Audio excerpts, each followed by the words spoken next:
자기 그림자를 뒤돌아보면 다 외롭기 마련이다. 누가 내 삶을 만들어주는가? 내가 내 삶을 만들어갈 뿐이다. 무소유의 진정한 의미를 이해할 때 우리는 보다 홀가분한 삶을 이룰 수 있습니다. 법정 스님의 값진 인생 명언 모음. 이 세상에 나온 사람은 누구든 남들이 넘겨볼 수 없는 짐을 지고 있다. 그것이 바로 인생이다. 잠자는 시간을 줄여라. 우리에게 주어진 시간은 그렇게 많지 않다. 시간의 잔고는 아무도 모른다. 쇠털같이 많은 날 어쩌고 하는 것은 귀중한 시간에 대한 모독이요 망언이다. 무소유란 아무것도 갖지 않는다는 것이 아니라 불필요한 것을 갖지 않는다는 뜻이다. 우리가 선택한 맑은 가난은 부보다 훨씬 값지고 고귀한 것이다. 삶은 소유물이 아니라 순간순간에 있습니다. 영원한 것이 어디 있는가? 모두가 한때일 뿐. 그러나 그 한때를 최선을 다해 최대한으로 살 수 있어야 한다. 삶은 놀라운 신비요 아름다움이다. 행복은 결코 많고 큰 데만 있는 것이 아니다. 작은 것을 가지고도 고마워하고 만족할 줄 안다면 그는 행복한 사람이다. 빈 마음, 그것을 무심이라고 한다. 빈 마음이 곧 우리들의 본 마음이다. 무엇인가 채워져 있으면 본 마음이 아니다. 텅 비우고 있어야 거기 울림이 있다. 울림이 있어야 삶이 신선하고 활기 있는 것이다. 지금 이 순간을 놓치지 말라. 나는 지금 이렇게 살고 있다고 순간순간 자각하라. 한눈 팔지 말고 딴 생각하지 말고 남의 말에 속지 말고 스스로 살피라. 이와 같이 하는 내 말에도 얽매이지 말고 그대의 길을 가라. 세상 사람 누구나 자기 그림자를 이끌고 살아가고 있으며 자기 그림자를 뒤돌아보면 다 외롭기 마련이다. 너무 외로움에 젖어 있어도 문제이지만 가끔은 시장기 같은 외로움을 느껴야 한다. 나는 누구인가? 스스로 물으라. 자신의 속 얼굴이 드러나 보일 때까지 묻고 물어야 한다. 건성으로 묻지 말고 목소리 속의 목소리로 귀 속에 귀에 대고 간절하게 물어야 한다. 해답은 그 물음 속에 있다.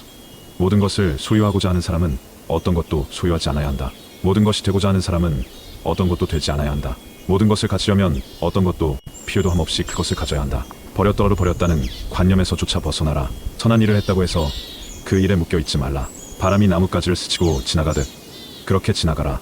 진실은 진실된 사람에게만 투자해야 한다. 그래야 그것이 좋은 일로 결실을 맺는다. 아무에게나 진실을 투자하는 건 위험한 일이다. 그것은 상대방에게 내가 준 화투패를 일방적으로 보여주는 것과 다름없는 어리석음이다.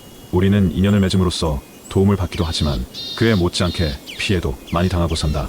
대부분의 피해는 진실 없는 사람에게 진실을 쏟아부은 대가로 받는 벌이다. 깨어있는 시간을 많이 갖는 것은 그의 인생이 그만큼 많은 삶을 누릴 수 있다. 자다가 깨면 다시 잠들려고 하지 말라. 깨어있는 그 상태를 즐겨라. 보다 값있는 시간을 활용하라. 더 이상 나눌 것이 없다고 생각될 때에도 나누라. 아무리 가난해도 마음이 있는 한 나눌 것은 있다. 그렇게 함으로써 내 자신이 더 풍요로워질 수 있다. 세속적인 계산법으로는 나눠가 질수록 잔고가 줄어들 것 같지만 출세관적인 입장에서는 나눌수록 더 풍요로워진다. 행복의 비결은 필요한 것을 얼마나 갖고 있는가가 아니라 불필요한 것에서 얼마나 자유로워져 있는가에 있다. 행복을 찾는 오묘한 방법은 내 안에 있다. 인간을 제한하는 소유물에 사로잡히면 소유의 비좁은 골방에 갇혀 정신의 문이 열리지 않는다.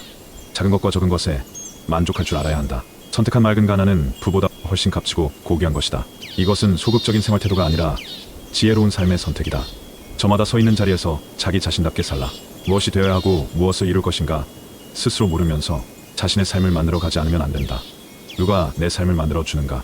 내가 내 삶을 만들어 갈 뿐이다. 하나가 필요할 때는 하나만 가져야지 둘을 갖게 되면 애초에 그 하나마저도 잃게 된다. 인간의 목표는 풍부하게 소유하는 것이 아니고 풍성하게 존재하는 것이다. 소유와 소비 지향적인 삶의 방식에서 존재 지향적인 생활태도로 바뀌어야 한다. 자주 버리고 떠나는 연습을 하라. 버리고 떠난다는 것은 곧 자기답게 사는 것이다. 낡은 탈로부터, 낡은 울타리로부터, 낡은 생각으로부터 벗어나야 새롭게 시작할 수 있다. 날마다 새롭게 시작하라. 묵은 수렁에서 거듭거듭 털고 일어서라. 자신의 생각이 곧 자신의 운명임을 기억하라. 밝은 마음을 지니고 긍정적이고 낙관적으로 살면 밝은 기운이 밀려와 우리의 삶을 밝게 비춘다. 밝은 삶과 어두운 삶은 자신의 마음이 밝은가 어두운가에 달려있다. 그것이 우주의 법칙이다. 오랜 세월을 앞에 두고 살아가는 대신 지금 이 순간을 살라. 과거도 없고 미래도 없다. 항상 현재일 뿐이다. 지금 이 자리에서 최선을 다해 최대한으로 살 수 있다면 여기에는 삶과 죽음의 두려움도 발붙일 수 없다. 지금 이 순간을 놓치지 말라. 이런 순간들이 쌓여 한 생애를 이룬다. 입에 말이 적으면 어리석음이 지혜로 바뀐다. 말의 의미가 안에서 여물도록 침묵의 여과기에서 걸러받을 수 있어야 한다. 인간과 인간의 만남에서 말은 그렇게 중요하지 않다. 안으로 말이 여물도록 인내하지 못하기 때문에 밖으로 쏟아내고 마는 것이다. 살 때는 삶의 철저에 그 전부를 살아야 하고 죽을 때는 죽음의 철저에 그 전부가 죽어야 한다. 집, 식사, 옷차림을 단순하게 하라. 밖에서 오는 행복도 있지만 안에서 향기처럼 꽃향기처럼 피어나는 것이 진정한 행복이다. 시간은 오는 것이 아니라 가는 것. 한번 지나가면 다시 되돌릴 수 없다. 잠자는 시간은 휴식이요, 망각이지만 그 한도를 넘으면 죽어있는 시간이다. 우리는 날마다 죽으면서 다시 태어나야 한다. 살 때는 삶의 전력을 기울여 뻐근하게 살아야 하고, 일단 삶이 닿으면 미련 없이 선뜻 버리고 떠나야 한다. 삶의 장기를 최대한 간소하게 갖추라.